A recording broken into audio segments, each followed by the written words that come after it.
Every second, modern networks process exabytes of raw digital traffic. Every firewall deployment and access token provision depends on answering a foundational question: what exactly are we trying to protect?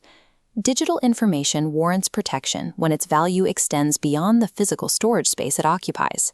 Defensive measures secure business systems, crucial legal agreements, and human decisions relying on accuracy and availability.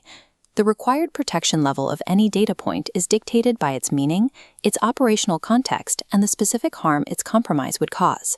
Raw data has no inherent security value. It transforms into a targeted security asset only when it acquires operational meaning and organizational risk. All information systems start with microscopic, disconnected facts that lack any surrounding context. The DIKW model, data, information, knowledge, and wisdom, provides a framework for how these facts escalate into governed assets. This diagram illustrates the starting point. Data represents raw facts. 92 has no clear meaning. Placed into context, it becomes information. Knowledge interprets that information, revealing mastery of outcomes. Finally, wisdom dictates that because this relates to a real person, it requires strict access protocols.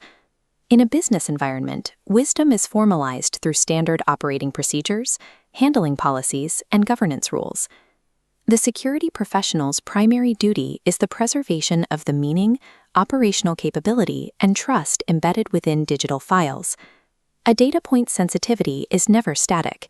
The exact same piece of information can be perfectly harmless in one environment and highly toxic in another. An internal IP address on a routine network map carries minimal risk, but moving that same IP to an active incident response log changes everything. It becomes evidence of a compromised system, and its risk profile spikes immediately. Effective security requires asking, what is this connected to? Who is using it? And what is the impact if it is exposed? This leads to aggregation, where combining multiple, seemingly harmless data points drastically increases overall risk. This graphic displays scattered routine details: an arrival time, a course section, and an age range. Isolated, they pose no clear threat. When snapped together, they form a unified, sensitive profile of a specific individual. From there, attackers use inference to derive deeply sensitive meaning from facts that were never explicitly stated. Context acts as a risk multiplier. Evaluating data in isolation creates blind spots that lead directly to operational compromise. Technical possession of data is distinct from the ownership of that data.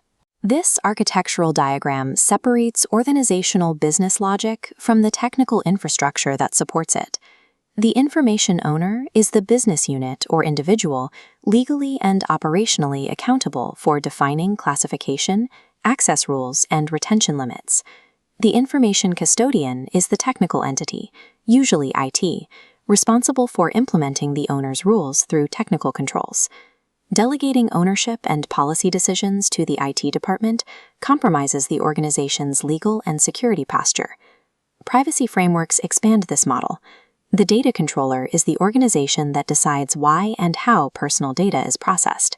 The data processor is the third-party entity or vendor that processes data purely on behalf of the controller's instructions.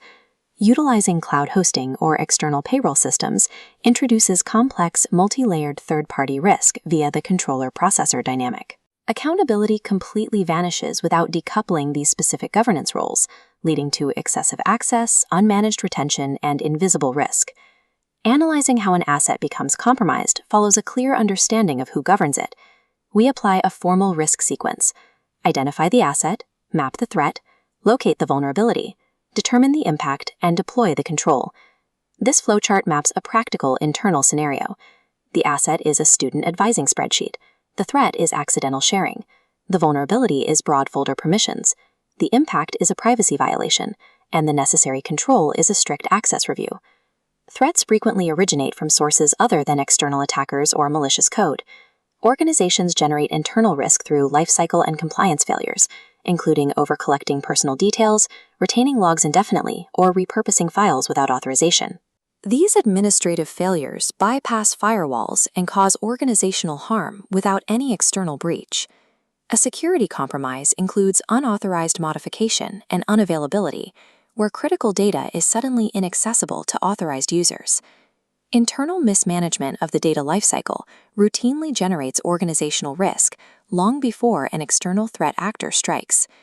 Information becomes a targeted asset the moment it generates operational, financial, or legal value. Securing that value requires dynamic protection mechanisms that are specifically tailored to the unique risk profile of the asset. Unbalanced controls create exposure through underprotection or cripple workflows through overprotection.